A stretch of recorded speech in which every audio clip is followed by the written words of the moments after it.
जी, साथियों स्वागत है आप सभी का आपके अपने YouTube channel the knowledge plaza में। आज हम लोग घटना चक्र दृष्टि श्रृंखला का अगला भाग देखेंगे और अब तक इसमें 6 पार्ट इस पे डिस्कस कर चुके हैं और इसमें 7वां पार्ट है। इसमें राष्ट्रीय परिदृश्य वाला सेक्शन हम लोग कंप्लीट करेंगे। इसके बाद हम लोग अंतर्राष्ट्रीय परिदृश्य स्टार्ट करेंगे और जो लोग पहली बार चैनल पे आए हैं वो कृपया चैनल को सब्सक्राइब कर लीजिएगा और जिनको वीडियो पसंद आए वो लाइक कर दीजिएगा, अपने दोस्तों तक शेयर कर दीजिएगा। देखते हैं आज हमारी पहली खबर कौन सी है। तो मेरा युवा भारत, इसमें राष्ट्रीय एकता दिवस के अवसर पर प्रधानमंत्री नरेंद्र मोदी जी ने नई दिल्ली के कर्तव्य पथ पर देश के युवाओं के लिए मेरा युवा भारत मंच का शुभारंभ किया। मेरा युवा भारत मंच, ये इसका उद्देश्य क्या है? तो 15 अगस्त 2022 को भारत की स्वतंत्रता की 25वीं वर्षगांठ मनाई गई थी और 25वीं वर्षगांठ से 100वीं वर्षगांठ तक यानी 25 वर्ष का जो काल है उसको अमृत काल की संज्ञा दी गई है और इस दौरान बहुत सारे कार्यक्रम चलाए जाएंगे। और वर्ष 2047 जब भारत आज़ादी का अपना 100वां वर्ष मना रहा होगा तो उस समय पर ये सारे कार्यक्रम के कुछ लक्ष्य निर्धारित हैं वो पूरे होंगे। तो उसी विजन 2047 को साकार करने के लिए एक ऐसे फ्रेमवर्क की आवश्यकता होगी जो ग्रामीण युवाओं, शहरी युवाओं और ग्रामीण शहरी युवाओं को एकल मंच पर ला सके। इसी परिप्रेक्ष्य में केंद्र सरकार ने एक ऑटोनोमस बॉडी के रूप में मेरा युवा भारत को लॉन्च किया है और ये एक स्वायत्त निकाय रहेगा जो युवा कार्यक्रम एवं खेल मंत्रालय भारत सरकार के अंतर्गत कार्य करेगा। इसके तहत जो युवा है उसकी परिभाषा को राष्ट्रीय युवा नीति 2014 में जो आई थी और उसके तहत इसको परिभाषित किया गया है। यानी 15 से 29 वर्ष के आयु वर्ग के जो युवा रहेंगे उनको युवा की कैटेगरी में रखा जाएगा और उनको लाभ मिलेगा। लेकिन कुछ विशेष रूप से किशोरों के लिए कार्यक्रम चलाए जाएंगे तो उनके लाभार्थी जो 10 से 19 वर्ष आयु वर्ग के होंगे उन लोगों को इसका लाभ मिलेगा। मेरा युवा भारत एक डिजिटल मंच है, यानी कि फिजिकल प्लस डिजिटल, इसमें भौतिक गतिविधि के साथ डिजिटल रूप से जुड़ने का अवसर भी शामिल रहेगा। और इसके माध्यम से सरकार का उद्देश्य है कि युवाओं को निष्क्रिय प्राप्तकर्ता न बनाते हुए उनको विकास का एक एक्टिव ड्राइवर बनाने का प्रयास रहेगा। अगली खबर देखते हैं। आजादी के अमृत महोत्सव का समापन। तो 75 वर्ष पूरे होने के उपलक्ष्य में देश भर में बहुत सारे कार्यक्रम हुए और इसी अमृत महोत्सव के दौरान भारत सरकार ने प्रति वर्ष 15 नवंबर को जनजातीय गौरव दिवस मनाने का निर्णय लिया और ये जनजातीय गौरव दिवस जो है बिरसा मुंडा जी के जन्म दिवस के अवसर पर मनाया जाएगा 15 नवंबर को। इस तरह के प्रश्न पूछ लिए जाते हैं इसलिए दिवस पे क्वेश्चन बनता है और आप लोग ये महत्वपूर्ण नए दिवस घोषित हुए हैं तो इनको याद रखिएगा। 26 दिसंबर को साहिबजादा जोरावर सिंह और साहिबजादा फतेह सिंह की शहादत की याद में वीर बाल दिवस मनाया जाएगा, इसको याद रखिएगा। और 14 अगस्त को विभाजन विभीषिका स्मृति दिवस के रूप में मनाने की घोषणा की है सरकार ने। तो ये महत्वपूर्ण हो जाते हैं, आप लोग इनको याद रखिएगा। और एक दिवस जो राष्ट्रीय एकता दिवस 31 अक्टूबर को सरदार वल्लभ भाई पटेल जी के जन्म दिवस के अवसर पर मनाया जाता है, तो इसको भी याद रखिएगा। जैसे प्रश्न बन जाता है कि मतलब पिछले बार ही शायद आया था कि ओजोन दिवस किस दिन को मनाते हैं, तो उसमें 16 सितंबर को ओजोन दिवस मनाया जाता है। वो अक्सर पूछा जाता है जैसे पर्यावरण दिवस कब मनाते हैं, इस तरह से प्रश्न बनता है। तो जनजातीय गौरव दिवस पे भी प्रश्न बन सकता है और इसको कथन में भी डाल सकते हैं कि 15 नवंबर को जनजातीय गौरव दिवस मनाते हैं और ये बिरसा मुंडा जी की जगह पे किसी अन्य का नाम जोड़ के वहाँ दूसरा कथन दे देगा तो आप लोग अगर पढ़े रहेंगे, सही से याद रहेगा तब तो सही कर देंगे, नहीं तो गलत हो जाएगा। तो इसलिए इस पे विशेष ध्यान रखिएगा। हुआ क्या है कि 31 अक्टूबर को मेरी माटी मेरा देश अभियान, हम लोग की अमृत क्लास कलश यात्रा जो थी, उसका समापन समारोह था। उसमें नरेंद्र मोदी जी ने भाग लिया। तो ये मेरा मेरी माटी मेरा देश अभियान क्या था? तो ये उन वीरों और वीरांगनाओं को श्रद्धांजलि स्वरूप आयोजित किया गया जिन्होंने देश के लिए सर्वोच्च बलिदान दिया था। तो इस अभियान का आयोजन 9 अगस्त से 31 अक्टूबर के मध्य केंद्रीय युवा कार्यक्रम खेल मंत्रालय और केंद्रीय संस्कृति मंत्रालय द्वारा इसका आयोजन किया गया। और इसकी टैगलाइन जो थी वो मिट्टी को नमन वीरों को वंदन। तो इस नाम से इसकी टैगलाइन थी। अब इस दौरान कुछ पुरस्कार भी मिले जो अमृत महोत्सव के दौरान उन्होंने उत्कृष्ट प्रदर्शन किया। तो जम्मू कश्मीर को प्रथम पुरस्कार मिला, जम्मू कश्मीर गुजरात को दूसरा स्थान प्राप्त हुआ और हरियाणा राजस्थान को तीसरा स्थान मिला। कुछ मंत्रालयों को भी पुरस्कार मिले हैं। तो इसमें प्रथम स्थान उत्कृष्ट प्रदर्शन करने वालों में केंद्रीय विदेश मंत्रालय को प्राप्त हुआ, द्वितीय स्थान केंद्रीय रक्षा मंत्रालय, तीसरे स्थान पर केंद्रीय रेल मंत्रालय एवं शिक्षा मंत्रालय रहे। तो ये थी खबर। आगे बढ़ते हैं, अगली न्यूज देखते हैं। नमो भारत ट्रेन, भारत की पहली रैपिड रेल सेवा। तो क्या हुआ दरअसल, 20 अक्टूबर 2023 को प्रधानमंत्री मोदी जी ने उत्तर प्रदेश के गाजियाबाद स्थित साहिबाबाद रैपिडेक्स स्टेशन पर दिल्ली गाजियाबाद मेरठ आरआरटीएस गलियारे के प्राथमिकता वाले खंड का उद्घाटन किया। तो दरअसल भारत में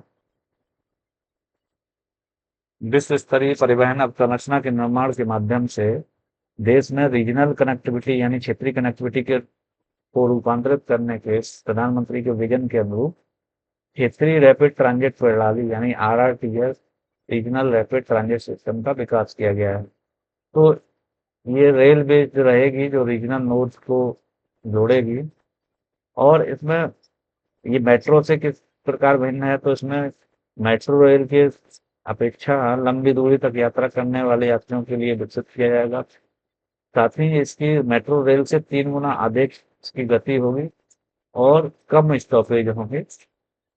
और पारंपरिक रेलवे से किस प्रकार भिन्न है? क्योंकि इसमें एक डेडिकेटेड जो है ट्रैक रहेगा, समर्पित पथ होगा और उच्च गति के साथ हाई फ्रिक्वेंसी यानी जल्दी जल्दी ये ट्रेनों का संचालन किया जाएगा, जिससे कि एक ट्रेन गई उसको कुछ मिनट बाद दूसरी ट्रेन भी मिलेगी।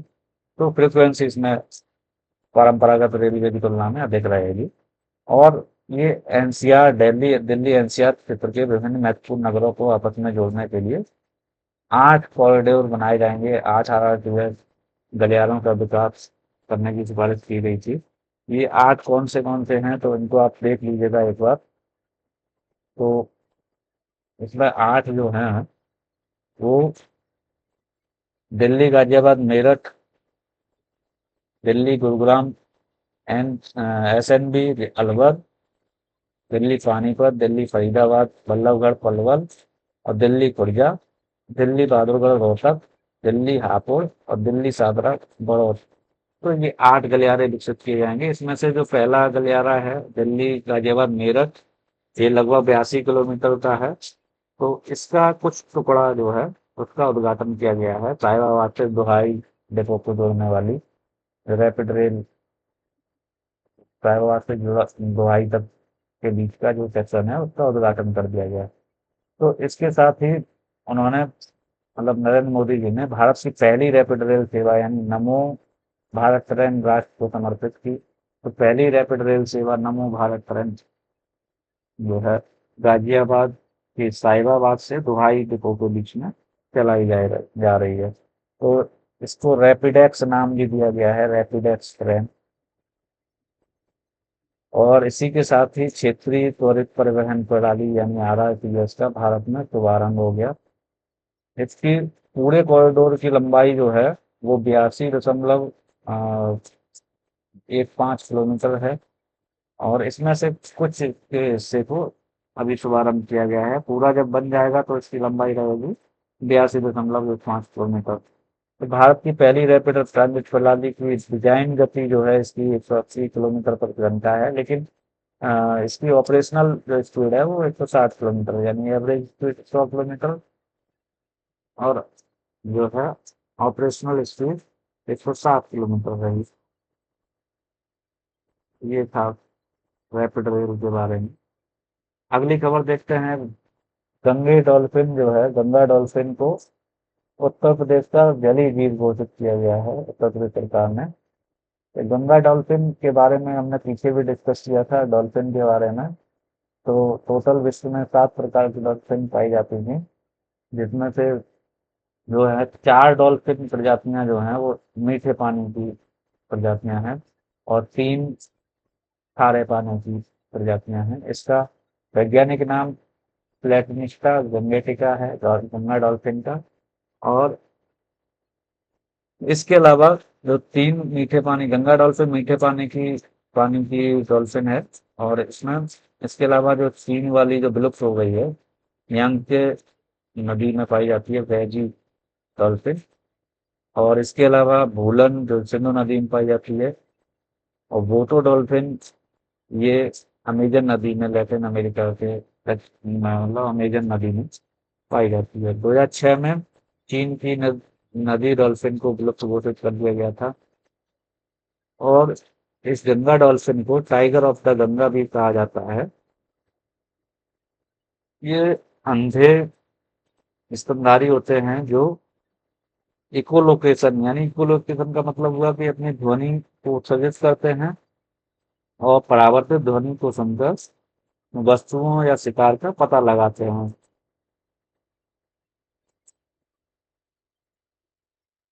इसकी वजह से ये उत्कृष्ट शिकारी भी होते हैं, और अल्ट्रासोनिक ध्वनि तरंगों को उत्सर्जन करने के माध्यम से ये शिकार करते हैं। तो हाल ही में क्या हुआ कि अक्टूबर 2023 में उत्तर प्रदेश सरकार के वन विभाग द्वारा इसको जलीय जीव, राज्य जलीय जीव के रूप में मान्यता दी गई है। और मई 2010 में इसको गंगा नदी डॉल्फिन को राष्ट्रीय जलीय जीव के रूप में अधिसूचित किया गया था। हालांकि अधिसूचित 2010 में किया गया था, लेकिन इसकी घोषणा जो है वो 2009 में ही हो गई थी। ये पिछले पीछे हमने एक खबर डिस्कस करते हुए आपको बताया था कि राष्ट्रीय जलीय जीव घोषित किया गया था, वो 2009 में किया गया था। तो इसकी घोषणा 2009 में हो गई, लेकिन इसको अधिसूचित किया गया 2010 में। तो प्रश्न बन के आता है कि अधिसूचित किया गया तो आप 2010 लगाएंगे, अगर घोषणा की बात आती है तो इसको 2009 करेंगे। तो वर्ष 2008 में गंगा नदी डॉल्फिन को असम सरकार ने भी राज्य का जलीय पशु घोषित कर दिया। 2019 में पंजाब द्वारा सिंधु नदी की डॉल्फिन, जिसको भूलन भी कहते हैं, तो राज्य का जलीय पशु घोषित किया। और उत्तर प्रदेश की राज्य मछली का नाम क्या है? तो इसका नाम चितला है। यहाँ पे कंफ्यूजन पैदा हो सकता है कि राजकीय जलीय जीव जो है वो गंगा डॉल्फिन है, लेकिन राज्य मछली जो है वो चितला है। तो इसको आप ध्यान रखिएगा कि प्रश्न बन सकता है। और देसी भांगुर बिहार की राज्य मछली है। देसी भांगुर किसकी राज्य मछली है? बिहार की राज्य मछली है। और उत्तर प्रदेश की राज्य मछली क्या है? चितला। इसको गंगा डॉल्फिन को आईयूसीएन की एंडेंजर्ड कैटेगरी में वर्गीकृत किया गया है। वहीं वन्यजीव संरक्षण अधिनियम की अनुसूची वन में मिला है, यानी हाईएस्ट लेवल साइट को सिक्योरिटी प्राप्त है। और साइट्स की अपेंडिक्स वन में ये शामिल है। चलिए आगे बढ़ते हैं। घोल मछली जो है गुजरात की राज्य मछली के रूप में इसको मान्यता मिली है।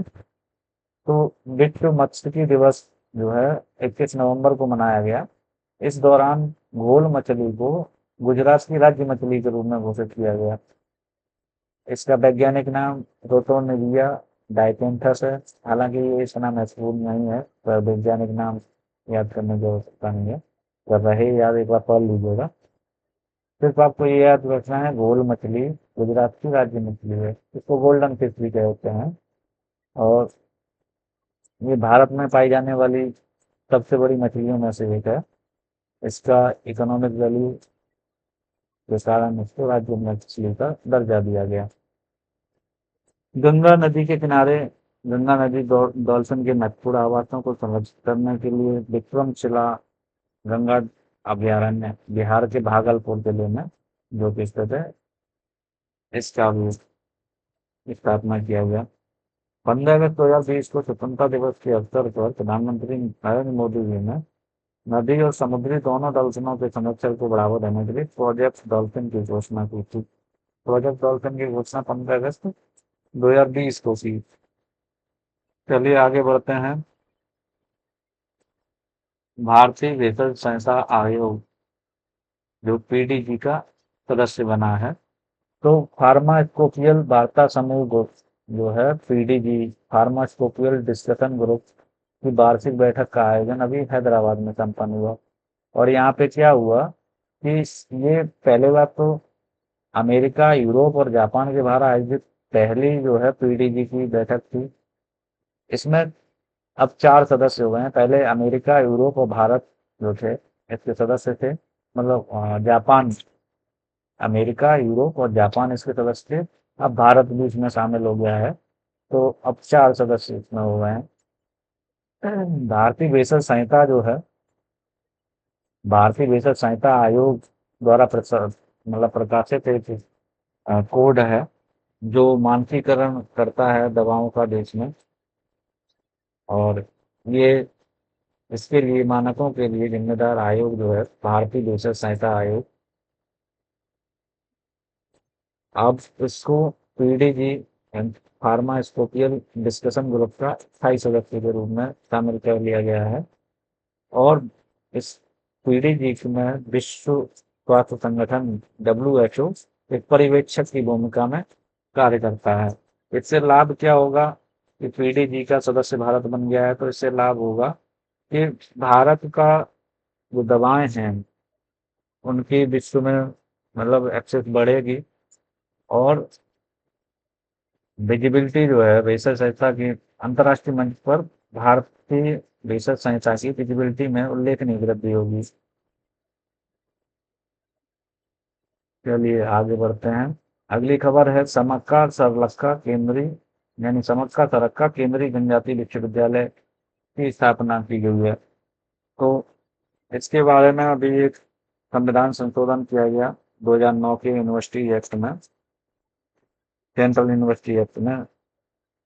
4 अक्टूबर 2023 को प्रधानमंत्री मोदी की अध्यक्षता में केंद्रीय मंत्रिमंडल ने केंद्रीय विश्वविद्यालय संशोधन विधेयक 2023 को संसद में प्रस्तुत करने की स्वीकृति प्रदान की। और इसी के तहत 2009 के अधिनियम में मतलब संशोधन किया गया। और इसकी संसद से स्वीकृति के बाद में राष्ट्रपति जी ने स्वीकृति दी और ये केंद्रीय विश्वविद्यालय संशोधन अधिनियम 2023 के रूप में अधिनियमित भी हो गया। और इसके तहत समक्का सरलक्का केंद्रीय जनजातीय विश्वविद्यालय की स्थापना की गई तेलंगाना के मुलुगु जिले के मेदाराम मतलब मुलुगु जिले में इसको स्थापित किया गया। अब यहाँ पे देख लेते हैं इससे जुड़ी हुई कुछ एडिशनल जानकारी। तो समक्का सरक्का जठारा एक मेला है, समक्का सरक्का जठारा, जो कुंभ मेला के बाद दूसरा सबसे बड़ा मेला है। और ये एशिया का सबसे बड़ा जनजातीय मेला है। कौन सा? समक्का सरक्का जठारा मेला। और इसको तेलंगाना के दूसरा सबसे बड़ा जनजातीय समुदाय कोया जनजाति के द्वारा 2 वार्षिक मेला के रूप में इसका आयोजन किया जाता है। और ये मुलुगु जिले के मेदाराम गांव में आयोजित किया जाता है। और ये मेला देवी समक्का और सरलम्मा, इनको सरक्का भी बोला जाता है, इनके सम्मान में आयोजित किया जाता है। इन्होंने क्या किया था कि 12वीं शताब्दी में काकतीय शासकों द्वारा सूखे की स्थिति में के दौरान जनजाति लोगों पर टैक्स लगाए जाने का विरोध किया था।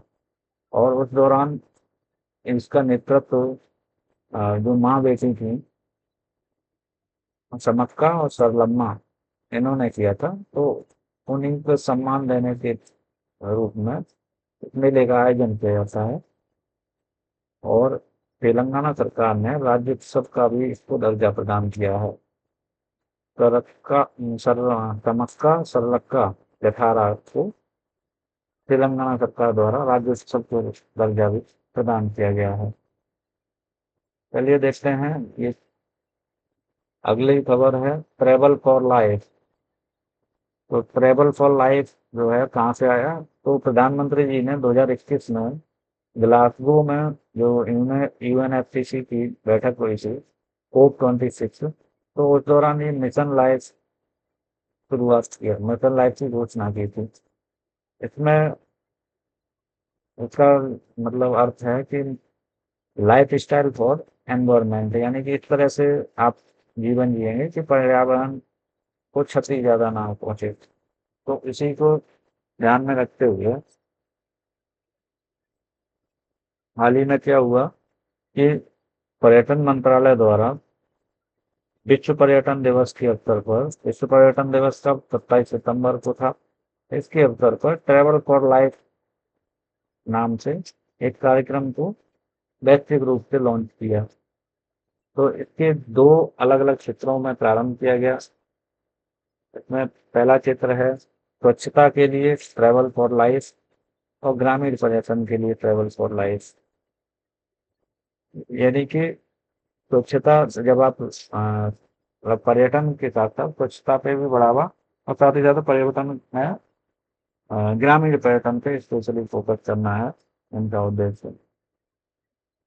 देख लेते हैं 20 अक्टूबर 2022 को एकता नगर गुजरात स्थित स्टेच्यू ऑफ यूनिटी से मिशन लाइफ के औपचारिक शुभारंभ की घोषणा की गई थी। तो मिशन लाइफ जो है वो कब शुरू किया गया, तो इसकी शुरुआत 2022 में स्टेच्यू ऑफ यूनिटी से इसकी शुभारंभ किया गया और इसके तहत वर्ष 2028 तक भारत में न्यूनतम 80% गांवों एवं स्थानीय निकायों को पर्यावरण अनुकूल बनाने का लक्ष्य निर्धारित किया गया है। भारत लाइफ को अपने राष्ट्रीय स्तर पर निर्धारित योगदानों यानी एनडीसी यानी नेशनली डिटरमाइंड कंट्रीब्यूशन में शामिल करने वाला पहला देश बन गया है। तो एनडीसीज क्या है, तो COP21 जो 2021 में हुआ था पेरिस में, फ्रांस के पेरिस में आयोजित हुआ था, जो यूएनएफसीसी का COP21, जिसमें विभिन्न राष्ट्रों ने बैठ के एक समझौता किया और इसके तहत एक निर्धारित मात्रा में कार्बन उत्सर्जन में कमी लाना इनका उद्देश्य था। और इसी कार्बन उत्सर्जन में कटौती करने के लिए विभिन्न देशों ने कुछ प्रतिज्ञाएं ली। तो ऐसे ही भारत ने भी अपने स्वैच्छिक रूप से कुछ प्रतिज्ञाएं ली हैं, जिनमें जैसे कि बिजली स्थापित क्षमता जो है उसका 40% हमको नॉन फॉसिल फ्यूल के माध्यम से प्राप्त करने का लक्ष्य बनाया है। ऐसे ही उन एनडीसीज में अब भारत ने वो मिशन लाइफ को भी इसमें शामिल कर दिया और ऐसा करने वाला देश का मतलब विश्व का पहला देश बन गया है भारत। चलिए, और ये ट्रेवल फॉर लाइफ जो है पर्यटन मंत्रालय ने शुरू किया है, तो इसको केंद्रीय पर्यावरण वन एवं जलवायु परिवर्तन मंत्रालय, संयुक्त राष्ट्र विश्व पर्यटन संगठन यानी UNWTO और संयुक्त राष्ट्र पर्यावरण कार्यक्रम की भागीदारी में इसको प्रारंभ किया गया है। इसके अंतर्गत क्षेत्र के लिए क्षेत्रीय कार्यक्रम है, मतलब travel for life mission life के अंतर्गत एक पर्यटन के लिए क्षेत्रीय कार्यक्रम है। इस कार्यक्रम का लक्ष्य सतत पर्यटन के लिए राष्ट्रीय रणनीति के साथ कन्वर्जेंस में देश के में स्थायी पर्यटन को बढ़ावा देना। और इसके दो क्षेत्रों में प्रारंभ किया गया है, ये तो पहले डिस्कस कर लिया था हम लोगों ने, स्वच्छता के लिए ट्रेवल फॉर लाइफ और ग्रामीण पर्यटन के लिए ट्रेवल फॉर लाइफ। देख लेते हैं अगली अगली खबर है सर्वश्रेष्ठ पर्यटन ग्राम प्रतियोगिता। तो इसमें 27 सितंबर 2023 को विश्व पर्यटन दिवस के अवसर पर सर्वश्रेष्ठ पर्यटन ग्राम पुरस्कारों की घोषणा की गई और इसमें ऐसे गांवों को सम्मानित किया जाता है जो पर्यटन स्थल का सबसे अच्छा उदाहरण प्रस्तुत करता हो। तो ऐसे में 35 गाँवों को टोटल पुरस्कृत किया गया, जिसमें 5 को स्वर्ण और 10 को रजत मिला है। ये इम्पोर्टेंट इतना नहीं है, लेकिन इसमें एक फैक्ट है, वो आप देख लीजिएगा कि उत्तर प्रदेश का कोरेना जो गांव है, कोरेना गांव, इसको रजत श्रेणी में पुरस्कृत किया गया है। और डाबर जो है बांदीपुर पूरा जम्मू कश्मीर में है, इसको स्वर्ण श्रेणी में प्रथम स्थान प्राप्त हुआ है। अगली खबर देख लेते हैं, राष्ट्रीय हल्दी बोर्ड का गठन। इसकी अधिसूचना किया गया, मतलब जारी हो गई है कि राष्ट्रीय हल्दी बोर्ड भी बनाया जाए, तो अधिसूचित किया गया। हालांकि इसका मैंने गूगल किया तो उस पर कोई मुख्यालय अभी, मतलब इसका निर्धारित नहीं हो पाया है। तो हल्दी के बारे में देख लेते हैं, इसका वनस्पति नाम जो है करक्यूमा लॉन्गा, यानी जिंजीबिरेसी फैमिली का ये मतलब पादप है हल्दी, और एक सदाबहार एवं औषधि गुणों की युक्त है। इसमें प्रतिऑक्सीकारक, एंटीऑक्सीडेंट और एंटी कैंसरस गुण रहते हैं हल्दी में, स्वास्थ्य के लिए काफी लाभदायक है। तो ये जो बोर्ड बनेगा, राष्ट्रीय हल्दी बोर्ड, इसके प्रमुख कार्य क्या होंगे? यह हल्दी के स्वास्थ्य संबंधी लाभों के विषय में जागरूकता बढ़ाएगा और खपत बढ़ाने की दिशा में ये कार्य करेगा, और अंतर्राष्ट्रीय स्तर पर नए बाजार डेवलप करने का कोशिश करेगा। साथ ही ये रिसर्च एंड डेवलपमेंट को बढ़ावा देगा नए उत्पाद बनाने के लिए, और नागरिकों के पारंपरिक ज्ञान का विकास करेगा। और ये टारगेट रखा गया है कि 2030 तक भारत द्वारा हल्दी निर्यात करके 2030 तक $1 बिलियन तक, मतलब पहुंचने का, इसका निर्यात जो है वो $1 बिलियन तक पहुंचने का अनुमान व्यक्त किया गया। ये राष्ट्रीय हल्दी बोर्ड जो है, हालांकि इसका अभी मुख्यालय नहीं बन पाया है, लेकिन पिछले सालों में क्या है, बीस 2024 में, फरवरी 2024 में, जब RO का जो पेपर निरस्त हो गया था, लीक हो गया था, उसी पेपर में एक प्रश्न आया था जिसमें 4 बोर्ड के नाम दिए हुए थे और उनके हेडक्वार्टर्स को मैच किया गया था। इसमें से बताया गया था कि एक हेडक्वार्टर गलत मैच है, तो इस तरह का प्रश्न बना था। तो प्रमुख जो बोर्ड हैं उनका आप देख लीजिएगा कि कहाँ कहाँ मुख्यालय है। जैसे कि मसाला बोर्ड का मुख्यालय कोची में है, आप नोट कर लीजिएगा इस चीज को, मैं बोलते जा रहा हूँ। रबड़ बोर्ड का मुख्यालय कोट्टायम केरल में है। चाय बोर्ड का मुख्यालय कोलकाता पश्चिम बंगाल में है। और वहीं जूट बोर्ड का मुख्यालय भी कोलकाता में पश्चिम बंगाल में है। कॉफी बोर्ड का मुख्यालय बेंगलोर में है, कर्नाटका में। और तंबाकू बोर्ड का मुख्यालय गुंटूरू, आंध्र प्रदेश में है। तो देख लीजिएगा, इस तरह के प्रश्न बनते हैं। अच्छा, एक फैक्ट और है आपके लिए कि सबसे ज्यादा हल्दी जो है उत्पादक राज्य कौन सा है? तो महाराष्ट्र जो है, उसमें सबसे ज्यादा हल्दी का उत्पादन किया जाता है। आप महाराष्ट्र में सबसे ज्यादा हल्दी उत्पादन किया जाता है भारत में, तो हम ये याद रखेंगे। चलिए अगली खबर देखते हैं। अगला खबर है नारी शक्ति बंधन अधिनियम। नारी शक्ति बंधन अधिनियम क्या है? तो हाल ही में 19 सितंबर, यानी पिछले वर्ष 2023 में, 19 सितंबर 2023 को महिला आरक्षण विधेयक को संविधान संशोधन 128वां संशोधन विधेयक के नाम से लोकसभा में प्रस्तुत किया गया, और ये लोकसभा से पारित हो गया 20 सितंबर को। 21 सितंबर को ये राज्यसभा से पारित हो गया, और 28 सितंबर के राष्ट्रपति महोदया ने से स्वीकृति प्रदान की, और ये संविधान का 106वां संशोधन अधिनियम के रूप में ये पारित हो गया। तो इसको स्पेशल सेशन इसके लिए ऑर्गेनाइज किया गया था। नए संसद के में इसको पहला अधिनियम था जो पारित होने वाला। तो संसद के एक विशेष सत्र में इसको पारित कराया गया और इसको अनौपचारिक नाम नारी शक्ति बंधन अधिनियम दिया गया। और नए संसद भवन में पारित होने वाला ये पहला विधेयक है। इसमें क्या प्रावधान है कि विधायिकाओं में यानी कि जो संसद है उसके दोनों सदन और राज्य विधानमंडलों में यानी कि लोकसभा राज्यसभा यानी दोनों सदन में लोकसभा राज्य विधानसभा और राष्ट्रीय राजधानी क्षेत्र दिल्ली की विधानसभा में महिलाओं की कुल सीटों की एक तिहाई मतलब कुल संख्या की एक तिहाई सीटों पे आरक्षण जो महिलाओं के लिए कर दिया गया यानी 33% ऐसा जो है रिजर्व कर दिया गया महिलाओं के लिए। तो क्या इससे पहले भी प्रयास किए गए थे कि इस प्रकार का जो है अधिनियम लाया जाए? तो एच डी देवगौड़ा के कार्यकाल में 11वीं लोकसभा के समय ये प्रकार का एक विधेयक लाया गया लेकिन वो पारित नहीं हो सका। उसके बाद में अटल बिहारी जी के समय में 12वीं लोकसभा में लाया गया और 13वीं लोकसभा में तीसरी बार 85वां संविधान संशोधन विधेयक के रूप में इसको लाया गया। हालांकि ये पारित नहीं हो पाया।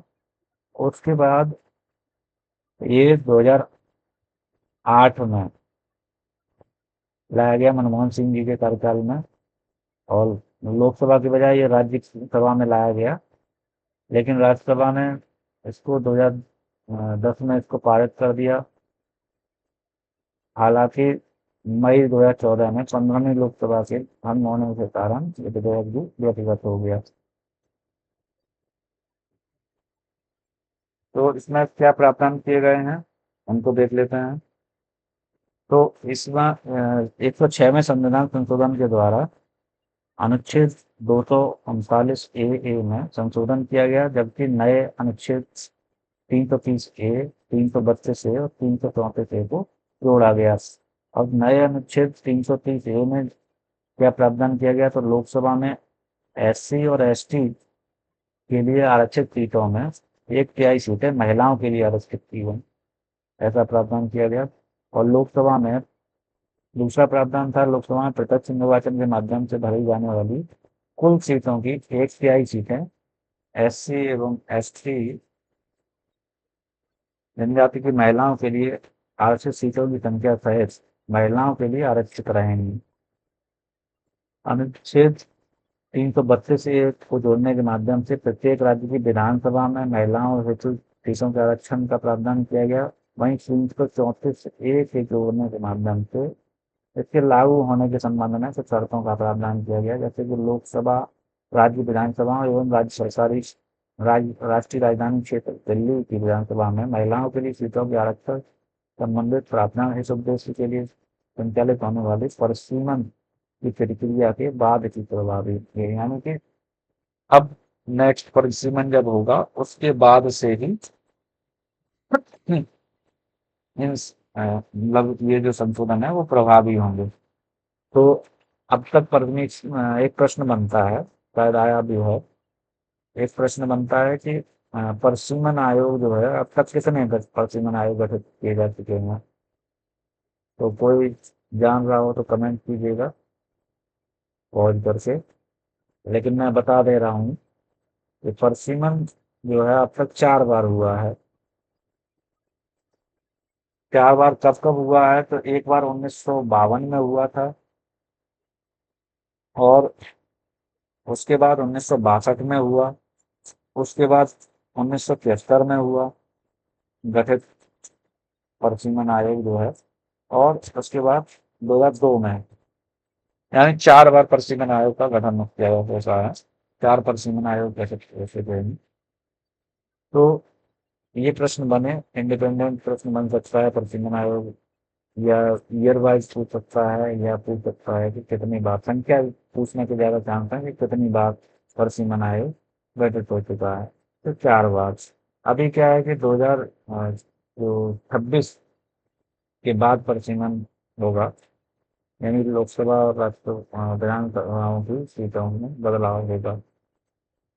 अगला है लोकसभा राज्य विधानसभाओं एवं राज्य राजधानी क्षेत्र में ये जो आरक्षण है वो 15 वर्ष के लिए प्रदान किया गया है और इसको संसद कानून के द्वारा इससे बढ़ा भी सकती है अवधि को।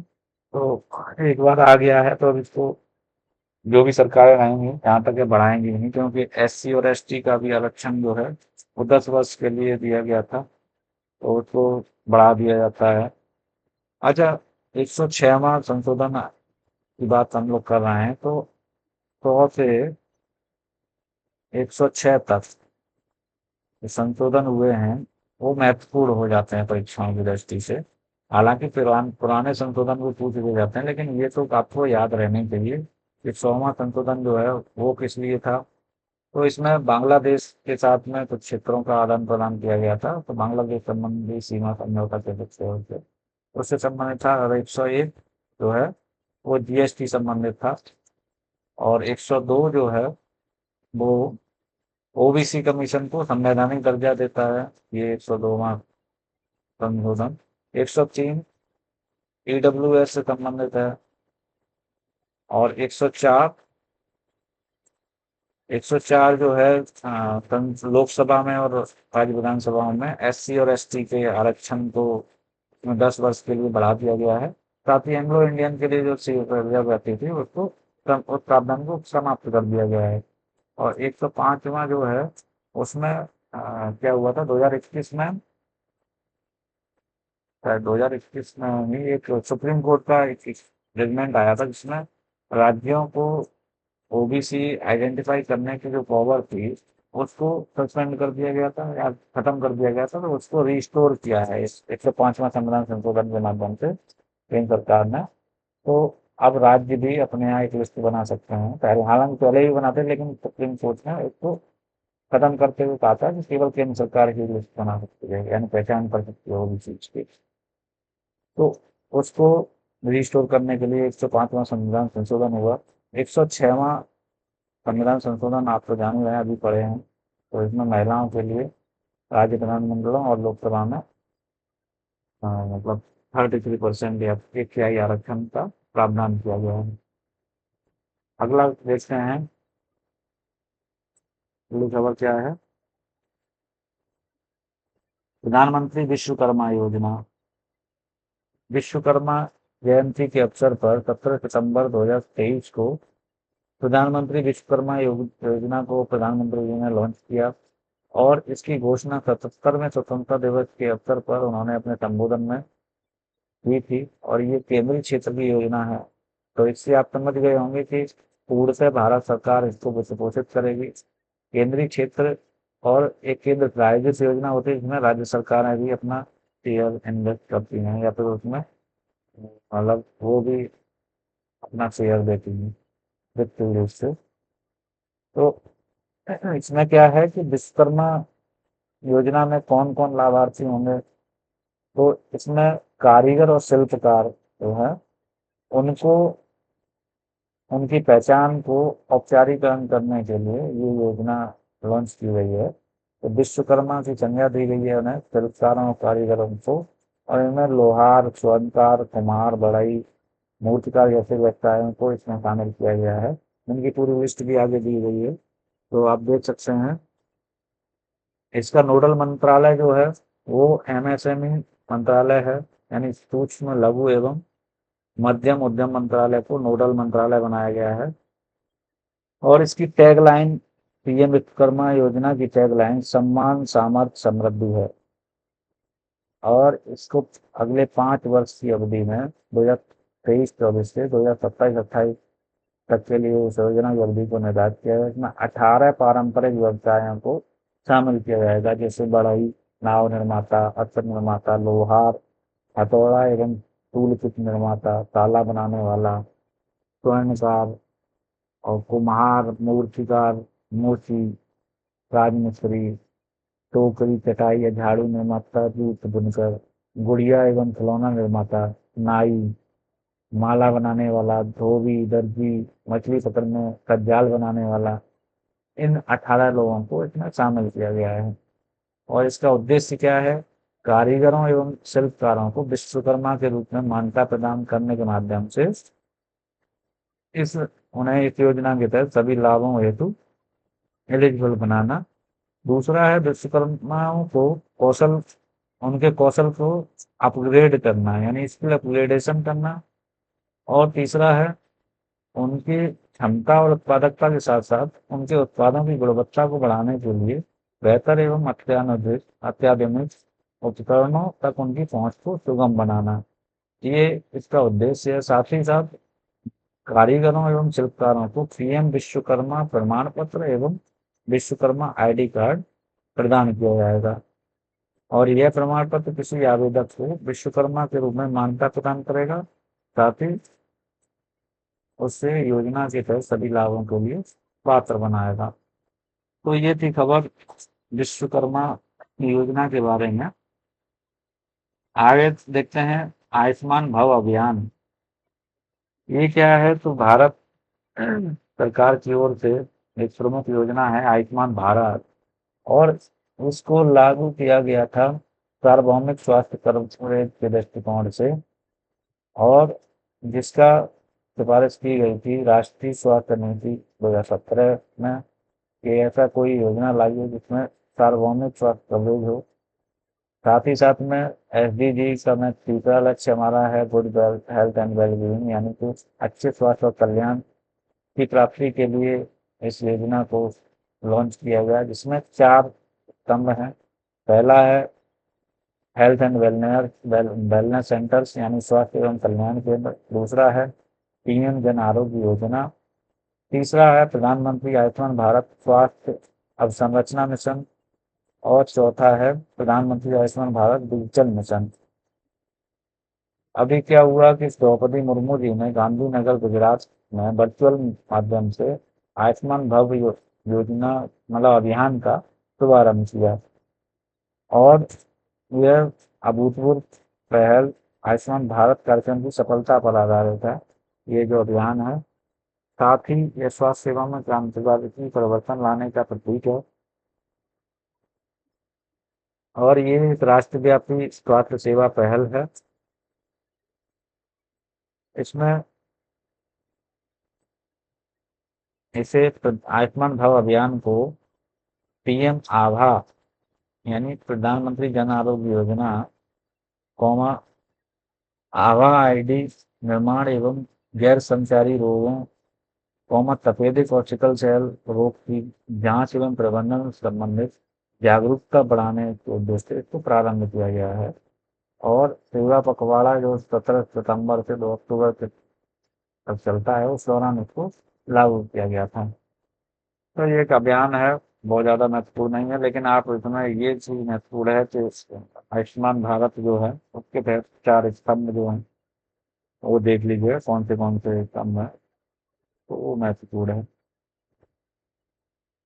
आगे बढ़ते हैं, ये इस लेक्चर की अंतिम खबर है, और इसके साथ ही हम लोग का राष्ट्रीय प्रदर्श कंप्लीट हो जाएगा। कल से हम लोग डिस्कस करेंगे, अगले वीडियो जब भी आएगा कल या परसों में, तो हम लोग अंतर्राष्ट्रीय प्रदर्शन को देखेंगे और कोशिश करेंगे कि मैपिंग वाला सेक्शन भी करते चलें, काफ़ी ज़्यादा में जो महत्वपूर्ण लोकेशन है उनको मैप से भी देखते चलें। सांची भारत का पहला सौर शहर के रूप में इसकी घोषणा हुई है। सांची सांची स्थित कहाँ है? तो सांची मध्य प्रदेश के रायसेन जिले में स्थित है। और ये क्यों फेमस है? क्योंकि यहाँ के जो स्तूप है वो